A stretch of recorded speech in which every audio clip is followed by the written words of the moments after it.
ಇನ್ನು ಲೋಕಸಭಾ ಚುನಾವಣಾ ರಣಕಣ ದಿನದಿನಕ್ಕೂ ಸಹ ರಂಗೇರ್ತಾ ಇದೆ. ಅದರಲ್ಲೂ ಇವತ್ತಿನಿಂದ ಆ ರಂಗು ಮತ್ತಷ್ಟು ಹೆಚ್ಚಾಗುತ್ತೆ.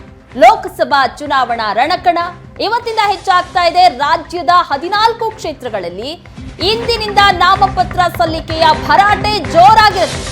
ಡಿಕೆ ಶಿವಕುಮಾರ್ ಸಹೋದರ ಡಿಕೆ ಸುರೇಶ್ ಇವತ್ತೇ ನಾಮಪತ್ರವನ್ನ ಸಲ್ಲಿಕೆ ಮಾಡ್ತಾರೆ.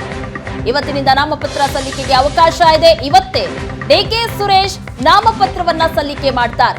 ಬೆಂಗಳೂರು ಗ್ರಾಮಾಂತರ ಕಾಂಗ್ರೆಸ್ ಅಭ್ಯರ್ಥಿಯಾಗಿ ಕಣದಲ್ಲಿರುವಂತಹ ಡಿಕೆ ಸುರೇಶ್ ಇವತ್ತು ನಾಮಪತ್ರವನ್ನ ಸಲ್ಲಿಕೆ ಮಾಡಲಿದ್ದಾರೆ. ನಾಮಪತ್ರ ಸಲ್ಲಿಕೆಯ ಮೊದಲ ದಿನವೇ ಉಮೇದುವಾರಿಕೆ ಸಲ್ಲಿಕೆ ಮಾಡ್ತಾ ಇದ್ದಾರೆ ಡಿಕೆ ಸುರೇಶ್. ನಾಮಪತ್ರ ಸಲ್ಲಿಕೆಗೆ ಮುನ್ನ ಡಿಕೆ ಸಹೋದರರಿಂದ ಮನೆ ದೇವರಿಗೆ ಪೂಜೆಯನ್ನ ಸಲ್ಲಿಕೆ ಮಾಡಲಾಗುತ್ತೆ. ವಿವಿಧ ದೇವಾಲಯಗಳಲ್ಲಿ ಪೂಜೆ, ದರ್ಗಾಗಳಲ್ಲಿ ಪ್ರಾರ್ಥನೆಯನ್ನ ಮಾಡಲಾಗುತ್ತೆ. ನಂತರ ಬೃಹತ್ ರೋಡ್ ಶೋ ನಡೆಸಲಿರುವಂತಹ ಡಿಕೆ ಸಹೋದರರು ರಾಮನಗರ ಡಿಸಿ ಕಚೇರಿಯಲ್ಲಿ ಡಿಕೆ ಸುರೇಶ್ ನಾಮಪತ್ರವನ್ನ ಸಲ್ಲಿಕೆ ಮಾಡ್ತಾರೆ. ಶಕ್ತಿ ಪ್ರದರ್ಶನದ ಮೂಲಕ ರೋಡ್ ಶೋ ಮಾಡ್ತಾ ನಾಮಪತ್ರವನ್ನ ಸಲ್ಲಿಕೆ ಮಾಡಲಿದ್ದಾರೆ ಇವತ್ತು ಡಿಕೆ ಸುರೇಶ್ ಅವರು. ಇಡೀ ಡಿಕೆ ಕುಟುಂಬ ಪೂಜೆ ಪುನಸ್ಕಾರಗಳಲ್ಲಿ ಮನೆ ದೇವರಿಗೆ ಪೂಜೆನ ಸಲ್ಲಿಸೋದಕ್ಕೆ ಬಂದಿರುವುದನ್ನು ಗಮನಿಸ್ತಾ ಇದ್ದೀವಿ. ಡಿಕೆ ಬ್ರದರ್ಸ್ ತಾಯಿ ಕೂಡ ಬಂದಿದ್ದಾರೆ. ಜೊತೆಗೆ ಇವತ್ತು ಡಿಕೆ ಸುರೇಶ್ ನಾಮಪತ್ರ ಸಲ್ಲಿಕೆಗೂ ಮುನ್ನ ಹಲವು ಕಡೆಗಳಲ್ಲಿ ಈ ರೀತಿ ಪೂಜೆ ಪುನಸ್ಕಾರಗಳನ್ನು ನೆರವೇರಿಸಿ ನಂತರ ಬೃಹತ್ ರ್ಯಾಲಿಯ ಮೂಲಕ ಶಕ್ತಿ ಪ್ರದರ್ಶನದೊಂದಿಗೆ ತಮ್ಮ ನಾಮಪತ್ರವನ್ನ ಸಲ್ಲಿಸ್ತಾರೆ. ರಾಜ್ಯದ 14 ಕ್ಷೇತ್ರಗಳಲ್ಲಿ ನಾಮಪತ್ರ ಸಲ್ಲಿಕೆಯ ಭರಾಟೆ ಇವತ್ತಿನಿಂದ ಶುರುವಾಗ್ತಾ ಇರುವಂಥದ್ದು. ನಾಮಪತ್ರ ಸಲ್ಲಿಕೆಯ ಜಾತ್ರೆ, ಭಾರಿ ದೊಡ್ಡ ಶಕ್ತಿ ಪ್ರದರ್ಶನವೇ ಆಗುತ್ತೆ ನಾಮಪತ್ರ ಸಲ್ಲಿಕೆಯ ಸಂದರ್ಭದಲ್ಲಿ. ಅದರಲ್ಲೂ ಈಗಾಗಲೇ 3 ಬಾರಿ ಸಂಸದರಾಗಿರುವಂತಹ ಡಿಕೆ ಸುರೇಶ್ 4ನೇ ಬಾರಿ ಅಖಾಡದಲ್ಲಿದ್ದಾರೆ. ಡಿಕೆ ಸುರೇಶ್ಗೆ ಬಿ ಫಾರ್ಮ್, ಮೊದಲನೇ ಬಿ ಫಾರ್ಮ್ ಅವ್ರಿಗೆ ಕೊಡ್ತಾ ಇದ್ದೀನಿ. ಎ ಫಾರ್ಮ್, ಬಿ ಫಾರ್ಮ್ನ. ಸೊ ನನ್ನ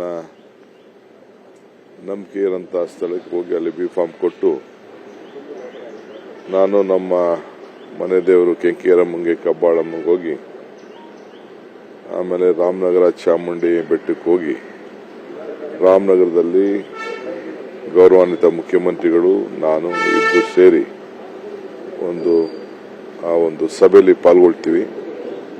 ಅದಾದ್ಮೇಲೆ ಸುರೇಶ್ ಅವರು ಒಂದು ಸೆಟ್ ಬಿ ಫಾರ್ಮ್ನ, ಎ ಫಾರ್ಮ್, ಬಿ ಫಾರ್ಮ್ನ ಅರ್ಜಿನ ಹಾಕ್ತಾರೆ. ಇದು ಇವತ್ತಿನ ಕಾರ್ಯಕ್ರಮ. ಡಿಕೆ ಸುರೇಶ್ಗೆ ಬಿ ಫಾರ್ಮ್, ಮೊದಲನೇ ಬಿ ಫಾರ್ಮ್ ಅವ್ರಿಗೆ ಕೊಡ್ತಾ ಇದ್ದೀನಿ. ಎ ಫಾರ್ಮ್, ಬಿ ಫಾರ್ಮ್ನ.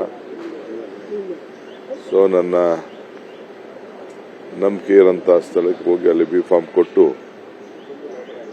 ನಾನು ನಮ್ಮ ಮನೆ ದೇವರು ಕೆಂಕೇರಮ್ಮಂಗೆ ಕಬ್ಬಾಳಮ್ಮಂಗೆ ಹೋಗಿ ಆಮೇಲೆ ರಾಮನಗರ ಚಾಮುಂಡಿ ಬೆಟ್ಟಕ್ಕೆ ಹೋಗಿ ರಾಮನಗರದಲ್ಲಿ ಗೌರವಾನ್ವಿತ ಮುಖ್ಯಮಂತ್ರಿಗಳು ನಾನು ಇದ್ದು ಸೇರಿ ಒಂದು ಸಭೆಯಲ್ಲಿ ಪಾಲ್ಗೊಳ್ತೀವಿ. ಅದಾದ್ಮೇಲೆ ಸುರೇಶ್ ಅವರು ಒಂದು ಸೆಟ್ ಬಿ ಫಾರ್ಮ್ನ, ಎ ಫಾರ್ಮ್, ಬಿ ಫಾರ್ಮ್ನ ಅರ್ಜಿನ ಹಾಕ್ತಾರೆ. ಇದು ಇವತ್ತಿನ ಜಗದೀಶ್, ಇವತ್ತು ನಾಮಪತ್ರ ಸಲ್ಲಿಕೆಗೆ ಇರುವಂತಹ ಮೊದಲ ದಿನ. ಇವತ್ತೇ ಡಿಕೆ ಸುರೇಶ್ ಅವರು ನಾಮಪತ್ರವನ್ನ ಸಲ್ಲಿಕೆ ಮಾಡ್ತಾ ಇದ್ದಾರೆ. ಎಷ್ಟೊತ್ತಿಗೆ ನಾಮಪತ್ರ ಸಲ್ಲಿಕೆ ಆಗೋ ಸಾಧ್ಯತೆ ಇದೆ?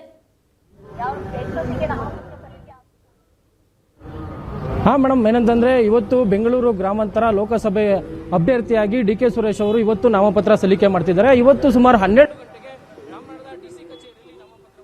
ವರೆಗೆ ಕನಕಪುರದ ಕೆಂಕೇರಮ್ಮ ಮನೆ ದೇವರಾದಂತಹ ಕೆಂಕೇರಮ್ಮ ದೇವಸ್ಥಾನಕ್ಕೆ ಭೇಟಿ ನೀಡಿದ್ದಾರೆ. ತದನಂತರ ಕಪ್ಪಾಳು ದೇವಸ್ಥಾನಕ್ಕೆ ಭೇಟಿ ನೀಡಲಿದ್ದಾರೆ.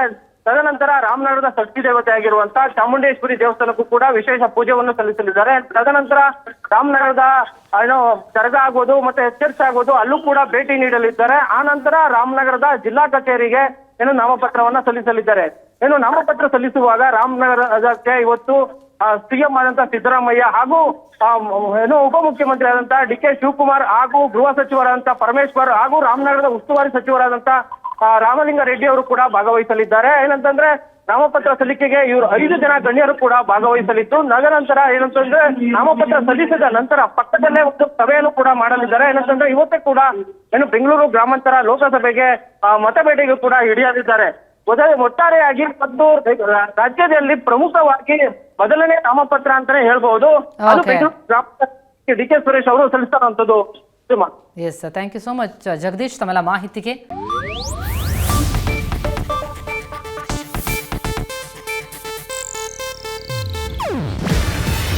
ಇದು ಏಷ್ಯಾನೆಟ್ ನ್ಯೂಸ್ ನೆಟ್ವರ್ಕ್ ಪ್ರಸ್ತುತಿ.